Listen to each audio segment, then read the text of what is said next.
dibaca kitabnya kitab hadis, kitabnya kitab tafsir, kitabnya kitab fikih, ya pokoknya kitab-kitab yang terkait dengan ulum syariah itu apa yang disampaikan kalimat per kalimat. Setiap kalimat Allah ciptakan malaikat.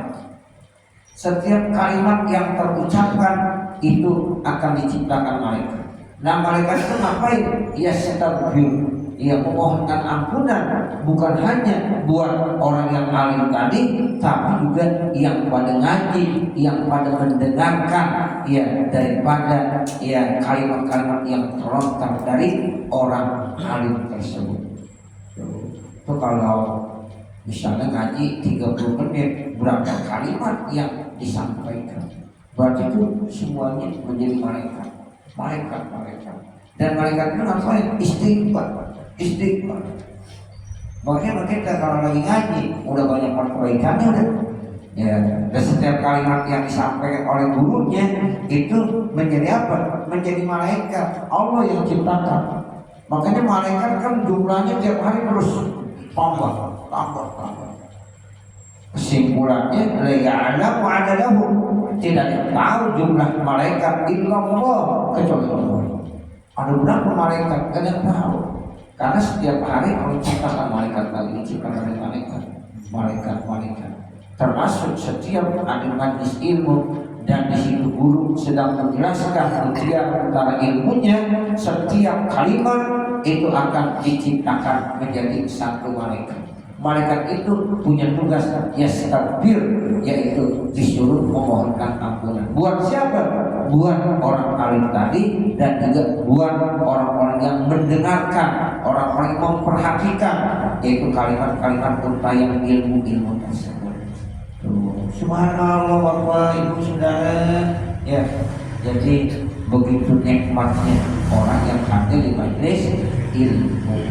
Jadi setiap untayan kata-kata yang keluar dari mulutnya itu Allah ciptakan satu malaikat, yang nanti malaikat itu disuruh untuk selalu beristighfar memohonkan ampunan buat orang alim tadi, wali sami, dan buat para pendengarnya, para murid-muridnya, para santri-santrinya, dan para pencari-pencari ilmu di situ ila yaumil qiyamati, sampai hari kiamat. Maka hari kiamat kita istighfar paling 5 menit selesai ya. Astagfirullah. Capeknya ada. Dan kalau malaikat beristighfar ila yaumil qiyamah, sampai hari kiamat. Malaikat sampai hari kiamat, Bapak Ibu Saudara. Nah, besok kita ngaji lagi, lain lagi malaikatnya. Yang kemarin tuh ya udah terus istighfar ila yaumil qiyamah. Ntar kita ngaji lagi, lain lagi malaikatnya. Besok kita ngaji lagi, lain lagi malaikat. Makanya udah gak usah istighfar, Bapak. Ibu gak usah istighfar. Coba mereka udah punya apa? Bukan malaikat. Malaikat yang ngasabir. Ya. Makanya kenapa orang alim kalau tidur ya mulia? Karena waktu dia mengajar itu udah malaikat dulu yang menciptakan. Ya sehingga dia selalu beristighfar. Sama juga pencari ilmu. Semua di sini ya yastaghfirnya bukan hanya lahu tapi warisami'i. Jadi lahu warisami'i buat orang yang ngajar tadi, yang alim, dan juga buat yang mendengarkan. Para pendengar kita semuanya, para pendengar-pendengarnya. Nah seperti itu. Nah sampai bilang ila yaumil qiyamah, sampai hari kiamat. Faidan sarabu, apabila mereka sudah selesai dari majlisnya, insarabu, mereka akan kembali ya maghfurin, mereka semuanya berampunan lahu bagi mereka. Kalau sudah selesai bubar semuanya, udah dapat ampunan dari Allah Subhanahu wa ta'ala. Kemudian beliau bilang humul qaumu la yashqa bihim jalisu, mereka adalah satu kaum yang tidak pernah nyakitin kaum tersebut ketika bergaul dengan mereka para ulama, dengan sesama. Ini kita yang saling duduk sama-sama ya.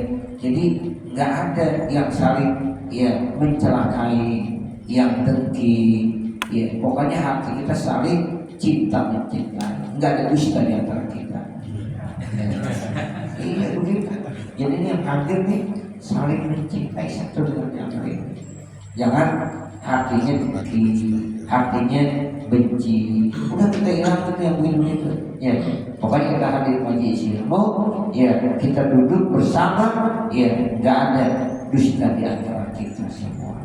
Ini insya Allah jadi baik semuanya. Amin.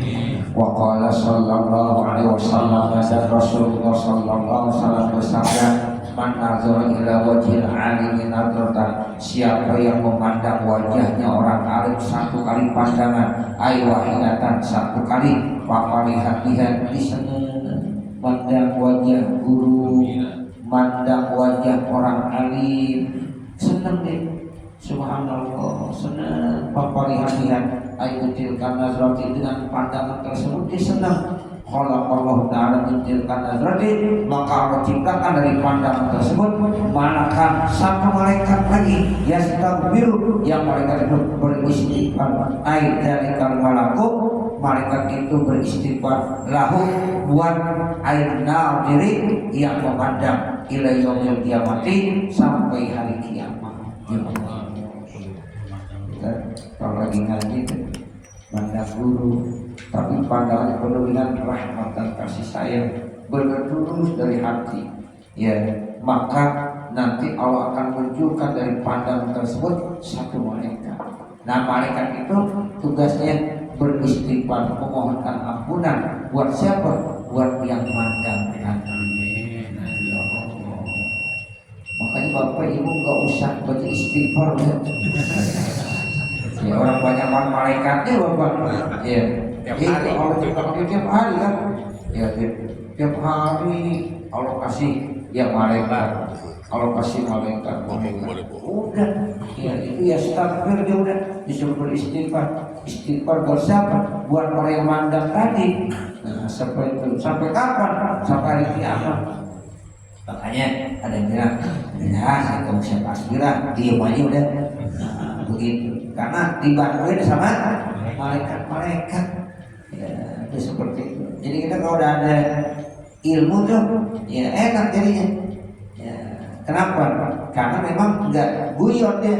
Ya, dia apa yang dia omongin ya memang ada ilmunya. Nah seperti itu. Nah itu bisa istighfar. Emang apa? Udah. Ya Allah ciptakan malaikat pun tiap hari ngaji pandang guru, ya melihat guru, gitu dengan penuh rahmat dan kasih sayang. Nah itu udah malaikat dulu, pandang lagi malaikat lagi, pandang lagi malaikat lagi. Malaikat Allah ciptakan, ya yang malaikat itu tugasnya apa? Ya sekali, ya satu malaikat memohonkan ampunan. Buat siapa? Buat orang yang memandang gurunya. Gitu. Ya, bahkan dibilang ila yaumil ya sampai hari kiamat. Wa kana Ali bin Abi Thalib, dan adalah Sayyidina Ali bin Abi Thalib yaqulu, berkata siapa Ali bin Abi Thalib, an-nazru ila wajhil alim ibadatu. An-nazru ila wajhil alim ibadah, memandang kepada wajah orang alim ibadah. Tuh kita pandang wajah orang alim ibadah. Wa nurun fil nadri, dan cahaya dalam pandangannya. Wa nurun fil qalbi, dan menjadi cahaya dalam hati. Jadi memandang wajah orang alim ibadah. Saya menemukan beberapa redaksi. Ya, di antaranya redaksi begini.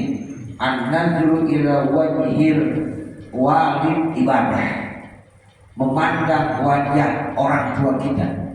Kita masih punya orang tua, kita pandang ibu kita pandang ayah kita, penuh dengan pandangan rahmat, ibadah, dapat pahala. Terus yang kedua ini, an-nazru ila wajhil alim ibadah, kita pandang wajahnya guru, ya itu juga ibadah. Ada lagi, an-nazru ila mushaf ibadah, mandang kepada Al-Quran, ya kita pandang, ya melihat ini, belum kita baca. Ini kalau kita baca bapak ibu saudara udah dapat ibadah, begitu. Ntar bacanya lain lagi, dapat pahala lagi. Nah begitu. Makanya ada guru yang ngajar begini, ya kamu kalau baca surah Yasin, ya, itu jangan, ya nggak mandang, bukan Al-Quran baca, Sebab melihatnya, memandangnya itu dapat pahala, bacanya itu dapat pahala, jadi double. Kalau kita baca Bismillahirrahmanirrahim Yasin, tidak apa, ya, dia kata ngeliat lagi, itu dapat pahala, dapat, tapi mandangnya tidak dapat. Sekarang tidak apa, tapi dia pengen dapat pahala mandang, dibuka tilawah Qurannya. Bismillahirrahmanirrahim Yasin wal Qur'anil Hakim, itu dapat. Jadi an-nazru ila mushaf ibadah, memandang kepada mushaf itu ibadah. Satu lagi, wa nazru ila ka'bati ibadah, memandang Ka'bah itu ibadah. Tapi Ka'bah yang benar yang di sana, ya, yang di Masjidil Haram, ya, yang di Mekah Subhanallah. Kalau kita pandang ini mana ada nggak? Ada. Itu bukan. Video kamera. Jadi mandang Ka'bah yang sebenarnya yang ada di mana? Ya, yang ada di Masjidil Haram di Mekah. Itu. Jadi kita mandangnya itu yang mandangnya itu ibadah. Jadi ada empat ya, Bu, ada 4 Bu. Ya, pertama memandang ya orang tua. Yang kedua memandang guru. Yang ketiga memandang dan yang terakhir memandang Ka'bah. Itu ibadah, nilainya ibadah semuanya. Tapi ada juga di dalam kitab Ya'ukudul Jin, saya baca itu seorang suami mandang istrinya atau seorang istri mandang suaminya, itu juga ibadah. Begitu. Iya, makanya Quran pandang dirinya lihat suaminya. Nggak ada yang dipandang ini. Kita hilang. Nggak bisa ibadah. Terus Bapak, misalnya begini, kalau suami pandang wajah istrinya, istrinya bilang, masih bang dari gua aja. Ya, karena memandangnya itu udah ibadah. Atau istri memandang wajah suaminya, ya itu dia ibadah. Itu kalau di dalam kitab Ukudul Jin seperti itu. Jadi ada tambahan lagi itu berarti dari 4 tadi tambah 1 lagi. Ya, memandang ya seorang istri atau istri memandang suaminya itu ya, subhanallah, itu istimewa. Ya, dalam Islam. Nah, kita lanjutkan lagi. Ini kata Sayyidina Ali bin Abi Thalib.